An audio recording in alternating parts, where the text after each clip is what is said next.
Hello everyone.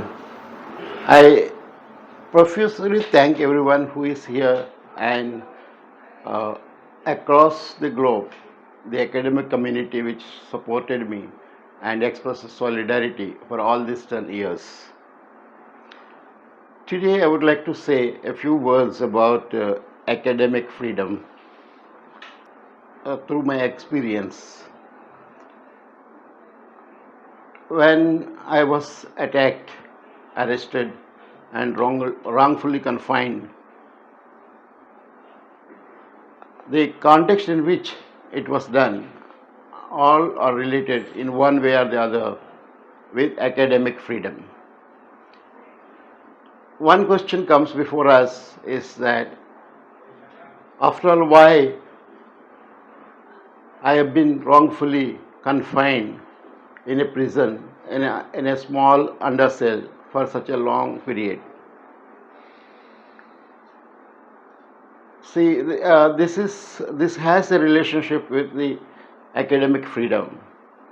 For long, I have been on campuses as a student and teacher, involved in teaching and research. I had gone through a long period during this long 35 years. I have seen a number of ups and downs in academic freedom. From my experience, I would say that during 1960s and 70s in India, when there were people struggles all across, particularly peasant struggles, the academic community, whether it was teachers or students, was influenced and impacted. And as a result, we could see that a kind of a change in, in the academic atmosphere in India. Those larger struggles definitely shaped our academic freedom, and the syllabi, various curricula were changed to reflect the societal changes and the people's aspirations.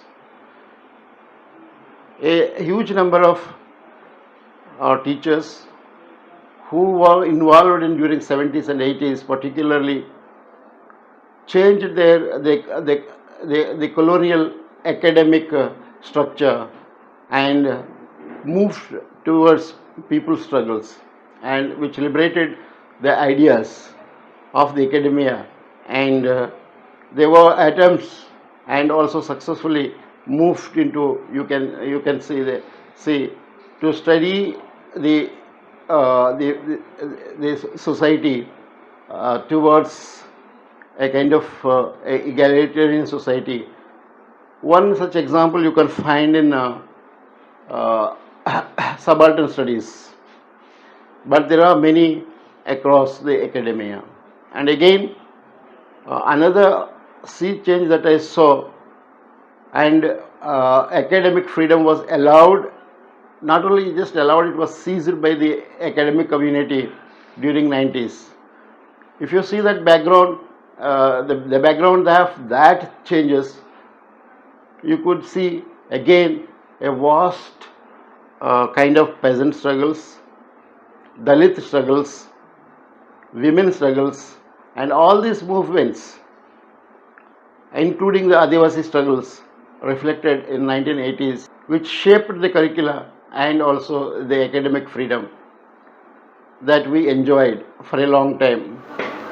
One more example, in fact, a glaring example, uh, that we can see how the people's struggles have a positive impact on academic freedom, is Dalit Panthers movement in early 1970s.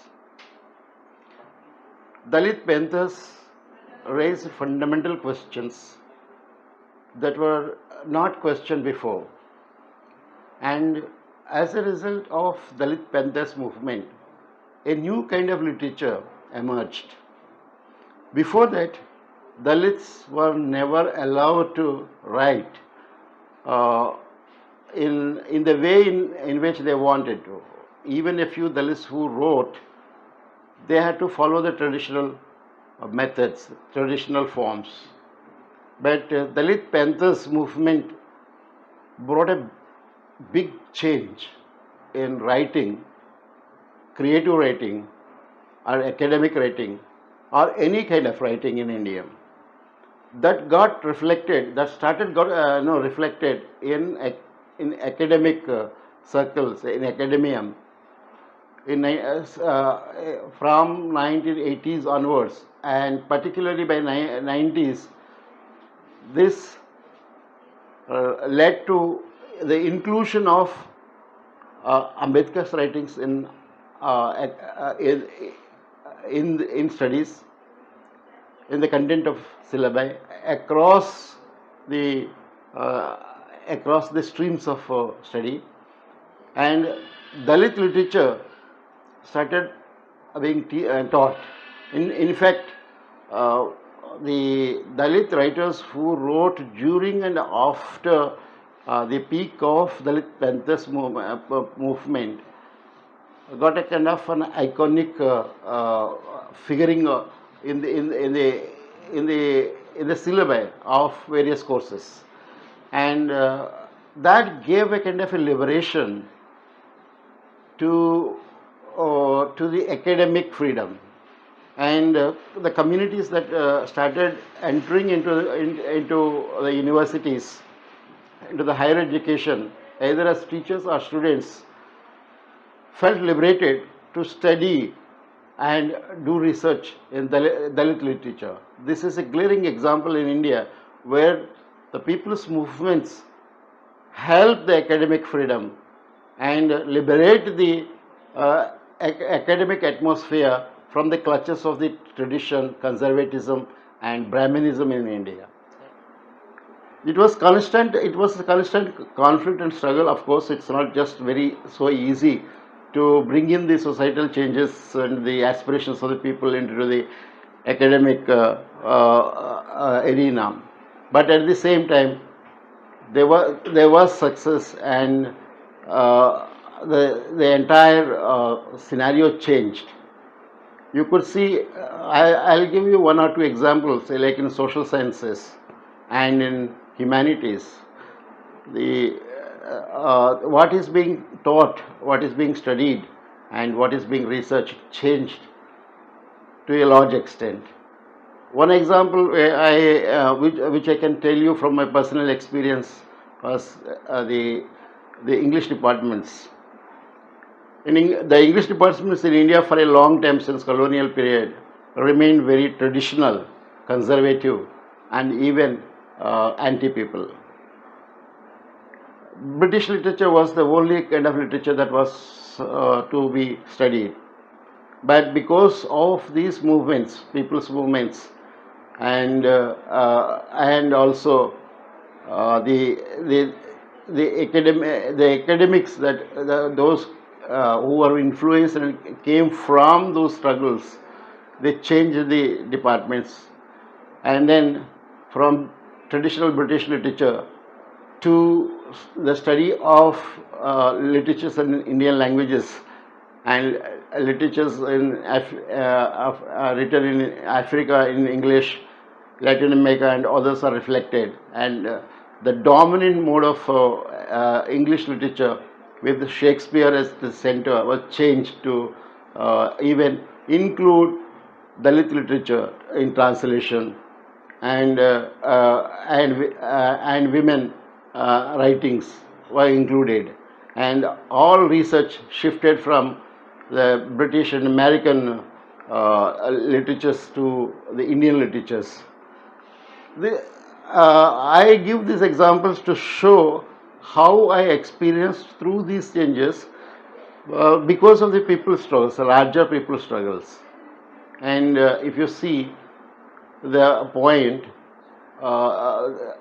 in 1960s, the worldwide student movement definitely changed the same thing across the globe in all universities, to change the syllabus and move into the new and people-oriented studies. With this, I would like to also mention that at present in India, the the tolerance levels are dropping by each day. The academic community lost its freedom to the lowest. You can see that this problems basically could be found between 2010 and 2014 when I was arrested. Long before 2014, this you could see screening of films were stopped by the private groups, particularly Hindutva groups, and teaching of certain texts like A.K. Ramanujan's essay in Delhi University and similar kinds of liberal thinking and the critical thinking was protested against by the right-wing forces.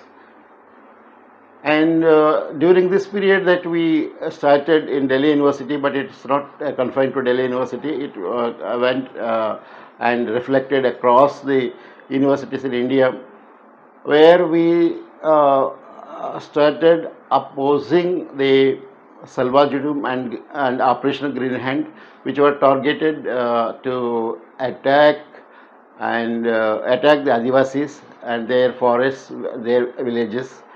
Villages were burned down, Adivasis were massacred, forests was cut down for corporate loot of loot. During this time, hundreds of MOUs were signed for mining, and the mining projects planned were running into several lakhs of crores of rupees. So we raised our voice against the massacres and particularly Salvajudam and Operation Green Hand. At that moment, the voices came up, and this has a great relation with the academic freedom in India, which was threatened, began to be threatened at that time. It got reflected in removing from the syllabi certain certain sections which was prescribed and taught for years, like the portions of writings of Ambedkar or on Adivasis or on the history of forest and several things. So the protests to protect the rights of Adivasis and their livelihood and their right to life was reflected back into the kind of what we taught and what we should not taught, what we should not teach. These are the kind of things that we witnessed, and as at a culmination, in 2014, I was arrested. I was in fact abducted and arrested, and after that, the onslaught on academic freedom was increased, and then you can see that kind of a silencing of voices in the last one decade, and now the syllabus of each and every course, whether it's undergraduate or postgraduate or research area, was changed, and it is controlled by powers that be. It is well known that how the school syllabi was mutilated in the last 10 years with a plan, and it's not very well known how much the kind of changes that occurred in the higher education, and it's now in fact the higher education is facing a crisis, and what is to be taught and what is to be learned is not even known now. Which changes will occur and who will do it is unknown. In the academic arena, the teachers have no idea and no freedom what to teach and what not to teach, and who will decide. This is the kind of scenario that you are facing today. Thank you very much. Thanks for giving this opportunity to speak to you. Thank you.